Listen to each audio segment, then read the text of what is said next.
Hello everyone, welcome back to my channel. Can you be my daddy का next episode लेकर आई हूँ। Please channel को subscribe करना, लाइक करना एंड कमेंट करके बताना ये एफएफ कैसा लग रहा है आप सबको। पिछले एपिसोड में हमने देखा था कैसे वांग जी ने सबके सामने कहा था कि वो युआन का बायोलॉजिकल फादर है, वरना जैसे सबको पता चला था कि वांग जी युआन का फादर है, वैसे ही सब उल्टा सीधा बोलने लगे थे। मतलब सबने सोचा था कि विंग और वांग जी, मतलब जो सामने इंसान खड़ा है, वो लोग डेट कर रहे हैं और युआन को एक नया डैड मिलने वाला है, स्टेप डैड इस टाइप का कुछ।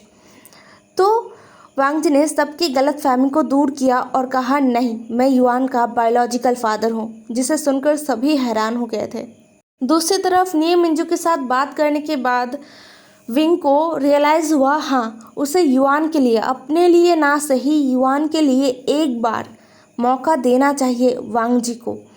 नी मिंजू के साथ बात करने के बाद विंग ने अपने फ़ोन को देखा, वहाँ पर बहुत सारे मिस्ड कॉल्स थे, जिसमें से 5 शिनशिन की मदर ने किया था और 10 वांग जी ने किया है, जो कि मतलब अभी अभी एक ऑलरेडी कॉल कट हो चुका है। इसलिए विंग ने पहले वांग जी का कॉल रिसीव किया था, क्योंकि वो अभी दोबारा वांग जी ने कॉल किया है। कॉल रिसीव करते ही वांग जी ने शांति से कहा, युआन को लेकर मैं घर आ गया हूँ, तो तुम डायरेक्ट घर आ जाना। ये कह के वांग जी ने कॉल कट कर दिया था। विंग हैरान था, क्यों? युआन तो बर्थडे पार्टी में था ना शिनशिन के साथ, और शिनशिन की मदर ने इतना ज़्यादा कॉल क्यों किया? इसलिए विंग ने दोबारा शिनशिन की मदर को कॉल किया और विंग को पता चला जो कुछ भी बर्थडे पार्टी में हुआ। सब सुनने के बाद विंग तो हैरान हो गया, लेकिन कहीं ना कहीं विंग के दिल में थोड़ा सा अच्छा फील हो रहा था विंग को।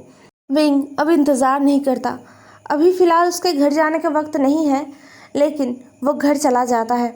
युआन का हाथ थोड़ा सा फूल गया है और थोड़ा सा छिल भी गया है, जिसे देखकर विंग को बुरा लग रहा था बहुत ज़्यादा। उसे रोना आ रहा था। युआन को थोड़ा सा भी चोट पहुंचते हुए देखना विंग के लिए बहुत बहुत ज़्यादा मुश्किल है। वो खुद को कंट्रोल नहीं कर पाता। उसे 1000 चोट लग जाए, इससे विंग को बिल्कुल फ़र्क नहीं पड़ता, लेकिन अगर युआन को थोड़ा सा खरोच भी लग जाए ना, तो विंग के आंखों से अपने आप ही आंसू निकलने लगते हैं। विंग ने अपने आंसुओं को कंट्रोल किया, क्योंकि वो वांग जी के सामने अपने आंसुओं को नहीं दिखाना चाहता है। इसलिए उसने अपने आप को कंट्रोल किया और युआन को बाहों में उठा लिया। युआन, जो घर आके वांग जी के साथ खेलते खेलते सो गया था, वांग जी ने युआन को खिला भी दिया था, मतलब युआन का लंच भी हो चुका है। इसलिए विंग ने युआन को बाहों में उठाया और युआन को लेकर सीधा अपने और युआन के कमरे में चला गया। वांग जी ने एक गहरा सा ब्रीथ लिया। उसने विंग के आंखों में दर्द देखा। हाँ, शायद ये हर किसी मदर के आंखों में होता है। कोई भी मदर अपने बच्चों को थोड़ा सा भी चोट, थोड़ा सा भी खरोच पहुंचते हुए नहीं देख सकता। विंग भी उनमें से ही एक है। वांग जी एज अ डैड उसे बुरा लगा, उसे भी युआन के चोट लगने से दर्द हुआ, लेकिन उसके चेहरे का इमोशन वो ऐसे विंग की तरह नहीं दिखा पा रहा था। विंग जैसे अपने आंसुओं को कंट्रोल कर रहा था, लेकिन उसके आंखों में आंसू भर आए थे। वांग जी या फिर बाकी जो डैड्स होते हैं, वो ऐसे नहीं कर पाते हैं। इसलिए लोग समझते हैं कि डैड हमेशा बहुत ज़्यादा स्ट्रांग होते हैं और वो ऐसी छोटी मोटी चीज़ों में इमोशनल नहीं होते, लेकिन वो भी होते हैं, बट वो दिखाते नहीं हैं। अब वांग जी लैपटॉप को ओपन करता है। जो काम वो कर रहा था वो आधा छोड़कर ही चला गया था युआन को लेने के लिए। उसके बाद युआन से खेलते हुए, युआन को खिलाते हुए वांग जी काम की तरफ ध्यान ही नहीं दे पाया था। उसके दिमाग से कहीं गायब हो गया था। खैर, काम इम्पॉर्टेंट नहीं है, फैमिली इम्पॉर्टेंट है। इसलिए युआन अभी सो रहा है और वांग जी अपनी लैपटॉप को दोबारा ओपन करता है। वांग जी को नहीं पता सोंगलैन कहाँ पर है। सुबह से सोंगलैन का फ़ोन बंद आ रहा है। वांग जी के बाकी जो सेक्रेटरी है ना, वो ऑफिस संभाल रहे हैं, इसलिए वांग जी को ज़्यादा कोई फ़र्क नहीं पड़ रहा था। लेकिन ये सोंगलैन गया तो गया कहाँ, वो भी अपना फ़ोन ऑफ करके बिना किसी नोटिस के वो छुट्टी कैसे ले सकता है। वांग जी ये सोच रहा था और उसे गुस्सा आ रहा था सोंगलैन पर। तभी कॉलिंग बेल बज उठा। वांग जी अपने गोद से लैपटॉप को नीचे रखता है और डोर ओपन करने के लिए चला जाता है। उसने डोर को ओपन किया बिना देखे, मतलब बाहर बिना देखे ही उसने डोर को ओपन कर दिया था। जैसे ही उसने डोर ओपन किया ना, सामने वाला इंसान वांग जी को देखकर डर ही गया। वो चिल्ला पड़ा। उसने कहा, क्या मैं गलत गलत फ्लैट में आ गया हूँ? I am sorry. वांग जी अपने सामने खड़े इंसान को पहचानता है। ये निये हुएसांग है, जिसका फोटो वांग जी ने देखा है एक बार, जब विंग के सारे करीबी लोगों को वांग जी पहचान रहा था या फिर पता लगा रहा था कि कौन विंग के सबसे क्लोज है। तब वांग जी ने निये हुएसांग को एक बार देखा था, वो भी फोटो में। बट वांग जी का शार्प माइंड, तो वांग जी पहचान चुका है कि सामने वाला इंसान निये हुएसांग है। वांग जी कुछ कहता उससे पहले ही निये हुएसांग थोड़ा दूर हट गया और एक बार फिर फ्लैट की तरफ देखा और नंबर की तरफ देखा और अपने फ्लैट की तरफ देखा। नहीं, ये तो सेम ही है, और गलती हो भी कैसे सकता है? इस फ्लोर पर बस 2 ही फ्लैट है, एक निये हुएसांग का, एक विंग का, और किसी का नहीं। इस पूरे अपार्टमेंट में हर एक फ्लोर पर 2-2 फ्लैट्स है, तो निये हुएसांग से गलती कैसे हो सकता है? इसलिए निये हुएसांग ने अब वांग जी की तरफ देखा, अपने आंखों को छोटा छोटा करके। वांग जी निये हुएसांग का करतूत देखे जा रहा था चुपचाप। निये हुएसांग अब आगे आया और पूछा, हु आर यू? कौन हो तुम? यहाँ पर क्या कर रहे हो? और इस फ्लैट में क्या कर रहे हो?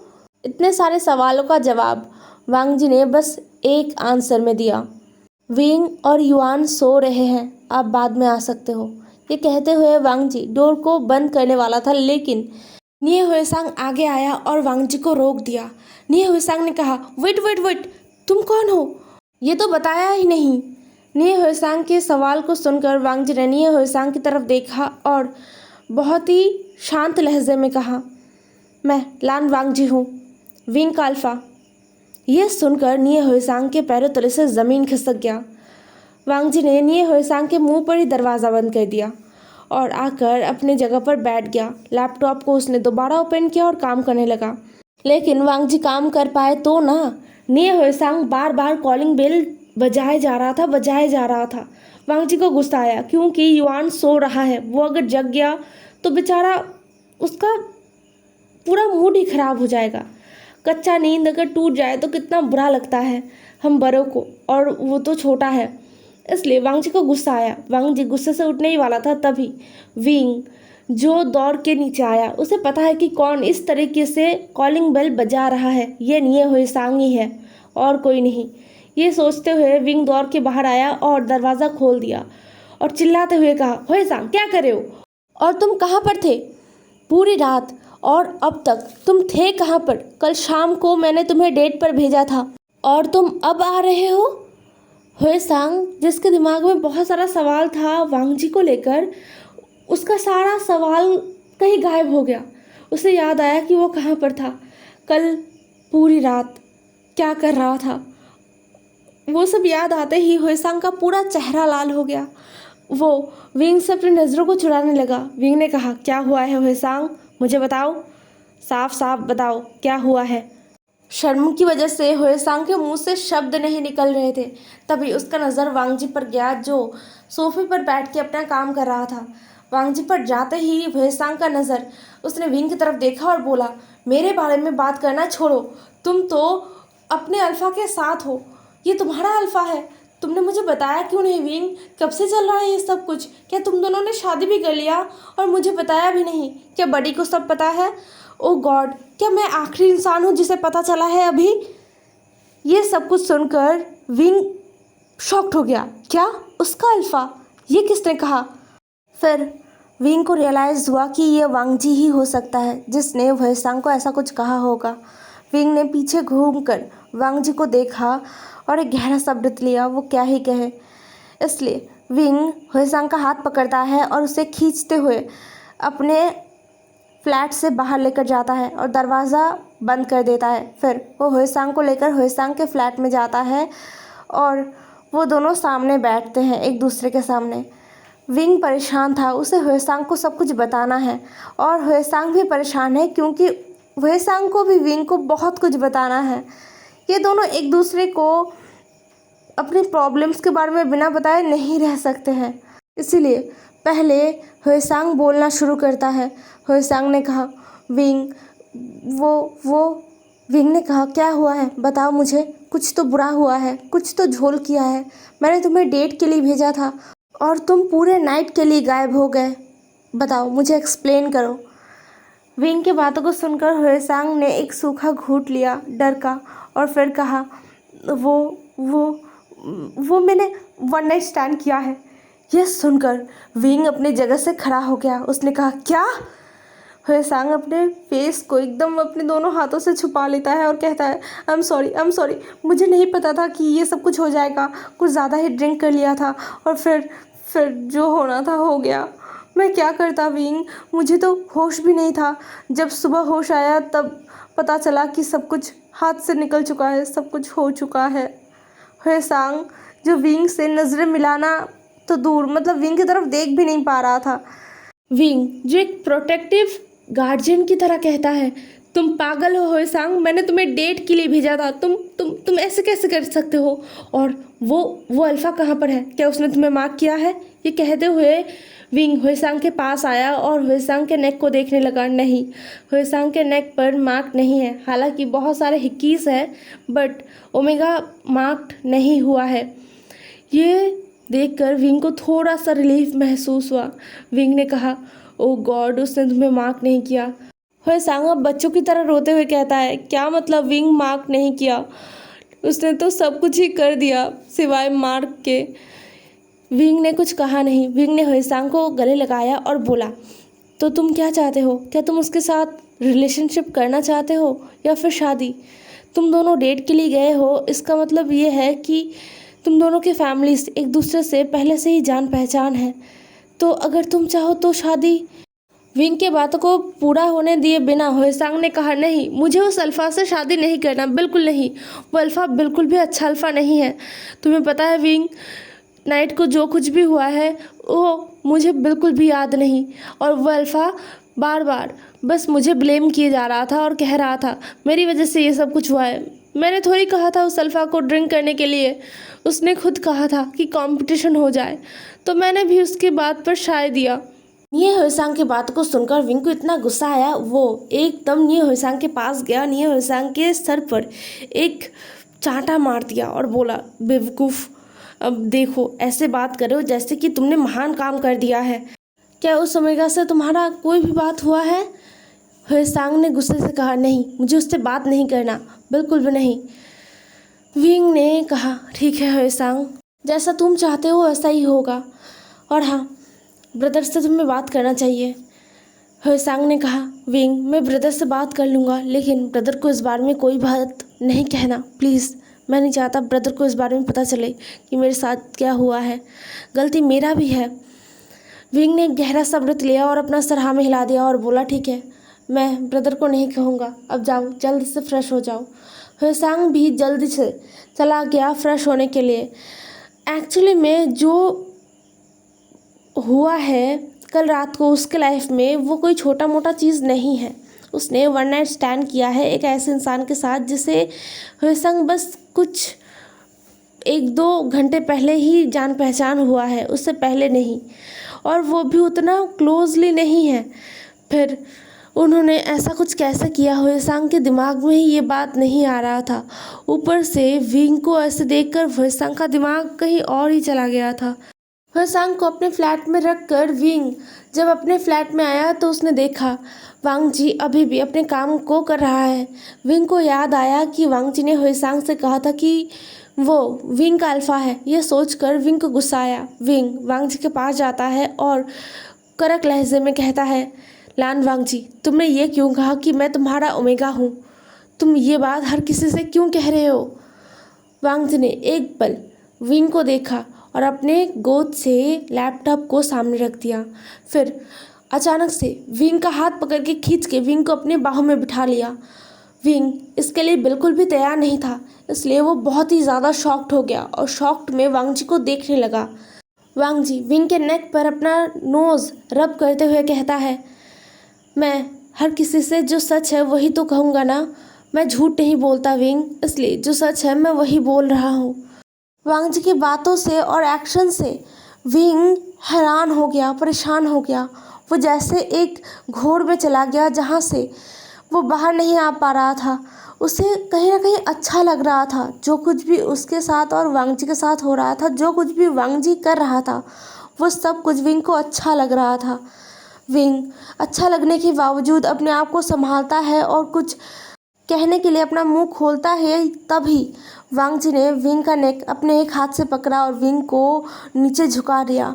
सीधा विंग का और वांग जी का लिप्स एक साथ जुड़ गया। ये इतना अचानक से हुआ, इतनी जल्दी हुआ कि किसी ने एक्सपेक्ट ही नहीं किया। कुछ देर तक तो वांग जी क्या कर रहा है वो विंग को समझ ही नहीं आया था। लेकिन जैसे विंग को समझ आया वो वांग जी से छूटने के लिए छटपटाने लगा। लेकिन वांग जी के हाथों का जो ताकत है वो विंग से कई गुना ज़्यादा है, इसलिए वांग जी से विंग खुद को छुड़ा नहीं पा रहा था। एक टाइम विंग शांत हो गया और वांग जी के किस को महसूस करने लगा। जैसे ही विंग शांत हुआ ना, उसके कुछ देर बाद वांग जी विंग के लिप्स को छोड़कर विंग से थोड़ा दूर हटता है। जैसे ही वांग जी विंग से दूर हटाना, वैसे ही विंग ने एक कसकर वांग जी को चाटा मारा। वांग जी बिल्कुल भी रेडी नहीं था इसके लिए। वो अपने गाल पर हाथ रख के बस विंग को देख रहा था। विंग की आंखों में आंसू आ गए थे। विंग ने अपने आंसू भरे आंखों से वांग जी को देखा और बोला, क्यों क्यों क्यों आए हो मेरे और युवान के लाइफ में? क्यों चाहते हो हमें? मुझे नहीं पता तुम्हारे दिल में क्या है। अगर तुम युवान को और मुझे दुख पहुंचाने आए हो तो मैं बताता हूँ कि ये तुम्हारा गलतफहमी है, क्योंकि मेरे होते हुए मैं युवान को और खुद को किसी अनजान इंसान से दुख पहुंचने नहीं दूंगा। ये कहते हुए विंग वहाँ से सीधा अपने और युवान के बेडरूम में चला गया। वांग जी विंग को जाते हुए बस देखता रहा। उसके मुंह से कोई शब्द नहीं निकल रहे थे। उसे विंग के चांटा मारने से दर्द नहीं हुआ, विंग के बातों से दर्द हुआ। उसे महसूस हुआ कि विंग अपने ही दिल में कितना ज़्यादा इनसिक्योर फील कर रहा है। वांग जी ने सोच लिया कि वो विंग को इतना प्यार देगा कि विंग के दिल से हर एक डर गायब हो जाएगा। दूसरी तरफ एक गार्ड लैन कुरैन के सामने खड़ा है, अपना सर झुकाकर। लैन कुरैन कहते हैं, क्या खबर है? वो गार्ड कुछ फ़ोटोज़ को लैन कुरैन के सामने कर देते हैं। लैन कुरैन उन फ़ोटोज़ को देखते हैं और उन्हें गुस्सा चढ़ जाता है। वांग जी उन्हें इग्नोर कर रहा है, इसलिए वांग जी को बिना पता चले वांग जी के आसपास बहुत सारे गार्ड्स रहते हैं जो वांग जी के बारे में खबर अंकल कुरैन को देते हैं। क्योंकि वांग जी खुद से तो कुछ कहेगा नहीं, इसीलिए ये इंतज़ाम किया हुआ है। गार्ड ने जो फ़ोटोज़ लैन कुरैन को दिया है उनमें वांग जी और युवान था। विंग और वांग जी तो एक साथ बाहर नहीं निकले थे, इसलिए उनके कोई फ़ोटो नहीं है। बट युवान के साथ और वांग जी के साथ ढेर सारे फ़ोटोज़ हैं, जहाँ पर वांग जी के चेहरे पर एक अजीब सा ही खुशी था, जिसे अंकल देख पा रहे थे। उन्हें समझ नहीं आ रहा था कि ये बच्चा है कौन, जिसके साथ उनका नेफ्यू इतना खुश है। उन्होंने गार्ड से इस बारे में पूछा, लेकिन वो गार्ड्स उन्हें भी नहीं पता कि ये बच्चा है कौन। वो बस दूर से वांग जी को फॉलो कर रहे थे।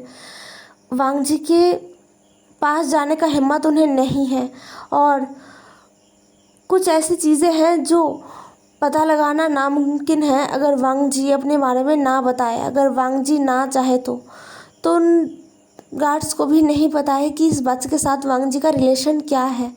अंकल ने एक बार फिर सबको ऑर्डर दिया और कहा, पता लगाओ इस बच्चे के साथ वांग जी का क्या रिलेशन है और वांग जी अभी क्या कर रहा है। कुछ ही दिनों बाद मैं वांग जी का एंगेजमेंट अनाउंस करने वाला हूँ। उससे पहले ही मुझे बताओ कि ये बच्चा कौन है और वांग जी अभी किस ओमेगा के फ्लैट में है। यह सुनकर वो गार्ड अपना सर झुकाते हुए वहाँ से निकल गया। फिर अंकल अपनी जगह पर बैठ जाते हैं। वह हैरान थे, क्योंकि ये पहली बार है जब वांग जी किसी और के फ्लैट में रह रहा है, किसी बच्चे के साथ ऐसे घुल मिल रहा है और वो बच्चा भी वांग जी के साथ खुशी खुशी खेल रहा है। क्योंकि बच्चे वांग जी से थोड़ा डरते हैं। वांग जी का वो विदाउट एक्सप्रेशन वाला चेहरा देखकर वो डरते हैं, इसलिए वो वांग जी से दूरी बना कर रहे थे। लेकिन ये बच्चा ऐसा नहीं था। उसके चेहरे पर वांग जी को लेकर एक अलग सा ही खुशी था। इसलिए अंकल कुरैन को जानने का क्यूरियोसिटी हो रहा था कि ये बच्चा है कौन, वांग जी के साथ उसका रिलेशन क्या है। हे एवरीवन, आज का एपिसोड यहीं पर ख़त्म होता है। नेक्स्ट एपिसोड में मिलेंगे, ज़रूर बताना आज का एपिसोड कैसा लगा आप सबको। And I am sorry guys, मैं हर दिन बस भूल जा रही हूँ सबको विश करना। Happy happy happy Navratri guys. सब मन लगाकर प्रे करना माँ दुर्गा के पास, और आई होप कि सबके प्रे को माँ सुनेंगी भी। तो बाय बाय, कल मिलेंगे एक न्यू एपिसोड के साथ।